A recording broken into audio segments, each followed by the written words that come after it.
Beaucoup m'ont posé la question, est-ce que je pouvais faire une vidéo pour celles et ceux qui doivent prier assis? Donc, je fais modestement cette intervention afin de vous expliquer quand et comment prier assis. Avant de vous expliquer comment prier assis, il faut répondre à la question quand prier assis? Qui peut prier assis? Alors pour cela, il faut différencier entre deux prières. La prière faisant partie de An-Nawafil, les prières surérogatoires qui ne sont pas obligatoires, donc on ne parle pas des 5 prières obligatoires, et des prières qui sont obligatoires, à savoir les 5 prières obligatoires par jour. Alors, concernant la prière qui n'est pas obligatoire, les prières surérogatoires qu'on peut accomplir de jour comme de nuit, sauf dans les moments où il est fortement déconseillé ou interdit de les accomplir. Alors, concernant les prières surérogatoires, avec une excuse ou une raison valable ou pas, on a le droit de prier assis. C'est-à-dire que si on n'est pas malade ou si on n'a pas de raison valable pour pouvoir prier assis, on peut quand même prier assis, il n'y a aucun problème. Le seul problème qui se pose, c'est que le prophète sallallahu alayhi wa sallam nous a dit qu'on a la moitié de la récompense d'une prière accomplie normalement, c'est-à-dire debout. Donc celui qui, par exemple, pendant la prière dite at-tarawih, les prières de la nuit qu'on fait après salat al-isha, pendant le mois du ramadan, se dit « je suis fatigué », non, disons plutôt il n'a pas de raison valable. Il se dit simplement « je veux prier la prière de tarawih assis ». Est-ce qu'il a le droit de le faire? Aucun problème. Par contre, il a la moitié de la récompense. Donc c'est pour cela qu'on motive les gens à prier bien sûr de manière normale entre guillemets, debout, surtout pour les jeunes. Quand les jeunes trouvent des fausses excuses quelquefois, alors qu'à côté d'eux, il y a un hajj qui a tabarakallah 90 ans et qui reste debout du début jusqu'à la fin. Donc ici, il faut faire l'effort de prier debout. Mais par contre, si tu es en voyage ou pas, tu es résident ou pas, tu as une excuse ou pas, pour une prière surérogatoire, tu peux prier assis, il n'y a aucun problème. Alors, on n'en parle pas bien sûr de ceux qui ont des excuses, comme les personnes qui sont touchées par un handicap ou ils sont sur le fauteuil roulant ou autre. Eux, bien sûr, non seulement ils peuvent prier assis la prière surérogatoire, mais aussi la prière obligatoire. Et en plus de cela, ils ont la pleine récompense. Bien sûr, parce qu'Allah nous dit « Fattaqullah mastata'tum ». La yukallifullahu nafsan illa wus'aha. Dieu n'accorde pas une âme une charge au-dessus de ses capacités. Vous devez craindre Allah autant que vous le pouvez.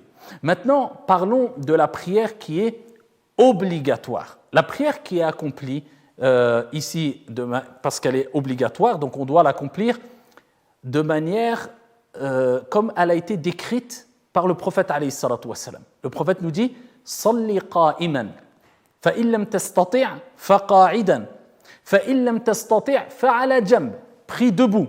Si tu ne peux pas, prie assis. Si tu ne peux pas, prie sur le côté.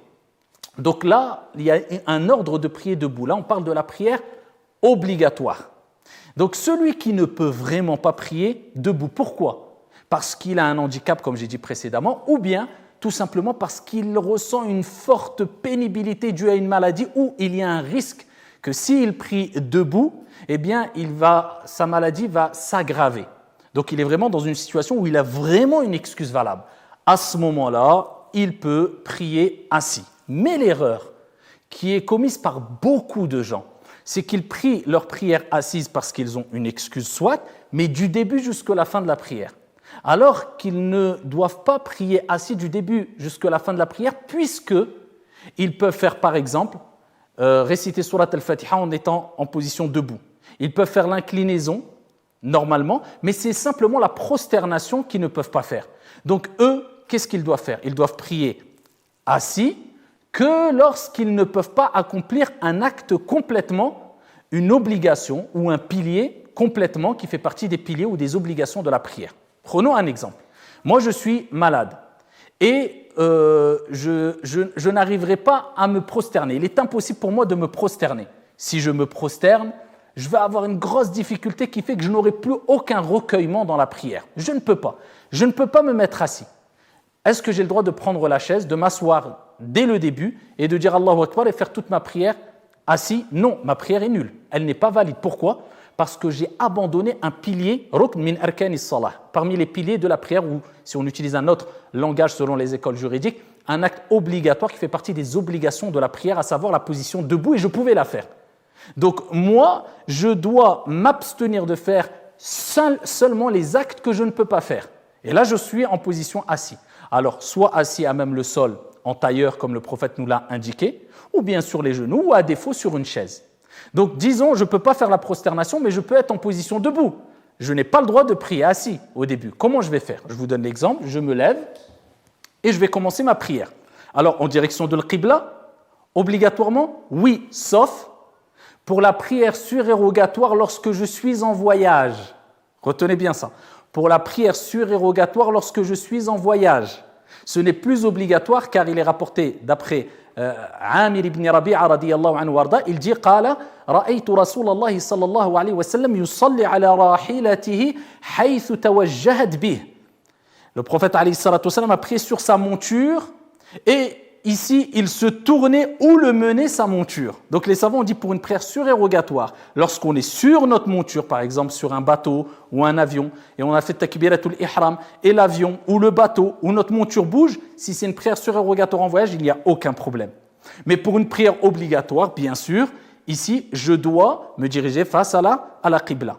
Et le prophète, qu'est-ce qu'il faisait? Il faisait, comme il est relaté dans le hadith rapporté par Al-Bukhari, yumi bi ra'sihi, c'est-à-dire il faisait al-ima. C'est quoi al-ima? Il simulait l'inclinaison et la prosternation en s'inclinant un peu comme ça. Donc un peu comme ça pour l'inclinaison et un peu plus pour la prosternation. D'accord? Donc moi je peux faire ma prière debout, mais je ne peux pas me prosterner. À ce moment-là, je reste debout obligatoirement. Si je m'assois directement, ma prière n'est pas valide. Allahu Akbar. Et je fais ma prière, ma récitation. Je peux m'incliner? Je dois m'incliner. Je peux me redresser? Je me redresse. Je ne peux pas me prosterner. À ce moment-là, je m'assois. D'accord? Et je simule la prosternation ainsi. D'accord? Ensuite, Allahu Akbar, je me redresse un peu, je simule la position assise. Allahu Akbar, je simule la prosternation. Et Allahu Akbar, je me relève. Maintenant, une personne va nous dire, écoute, moi, je ne peux même pas marcher. Je ne peux même pas me mettre debout, c'est impossible. Donc à ce moment-là, lui, il peut commencer sa prière depuis le début assis. Mais si on prend le cas d'une personne qui ne peut pas être en position debout, mais il peut se prosterner. Donc à ce moment-là, il fait sa prière assis, il simule l'inclinaison en s'inclinant un peu pour l'inclinaison et un peu plus pour la prosternation. Allahu Akbar, Subhana Rabbi al-Azim. Subhana Rabbi al-Azim, Subhana Rabbi al-Azim, Sami Allahu liman hamida Rabbana wa lakal hamd. Allahu Akbar. Ça, c'est dans le cas où il ne peut pas se prosterner. Mais s'il te dit, je ne peux pas me mettre en position debout, mais je peux me prosterner. Donc, à ce moment-là, lui, quand il fait Sami Allahu liman hamida Rabbana wa lakal hamd, là, il doit se prosterner réellement complètement. Ensuite, il s'assoit, il se reprosterne et il se remet assis. Donc, comprenez bien une chose, que quand vous n'avez pas d'excuse valable, vous n'avez pas de raison de prier assis. Si c'est pour une prière surérogatoire, il n'y a pas de problème de le faire, mais vous avez la moitié de la récompense ici d'une prière accomplie normalement avec toutes les stations respectées ou les piliers respectés. Par contre, pour une prière obligatoire, celui qui peut prier debout, il doit être debout. Celui qui peut prier, faire la prosternation, il doit faire la prosternation. Tu as le droit de ne pas faire que ce que tu ne peux vraiment pas faire. Donc, il faut distinguer entre faire sa prière complètement assis et je ne fais assis que ce que je ne peux pas faire en position debout ou bien prosterné. Et bien sûr, je répète encore une fois, celui qui a une excuse valable et il prie assis, il aura la pleine récompense, Inch'Allah. Donc ça, c'est quelques éléments importants à prendre en considération, surtout pour les jeunes, mais aussi pour les personnes âgées qui quelquefois ne savent pas et commencent leur prière du début jusqu'à la fin assis alors qu'ils peuvent se mettre en position debout ou faire certaines prosternations. Wallahu a'lam wa barakallahu fina wa fikum. Wassalamu alaikum.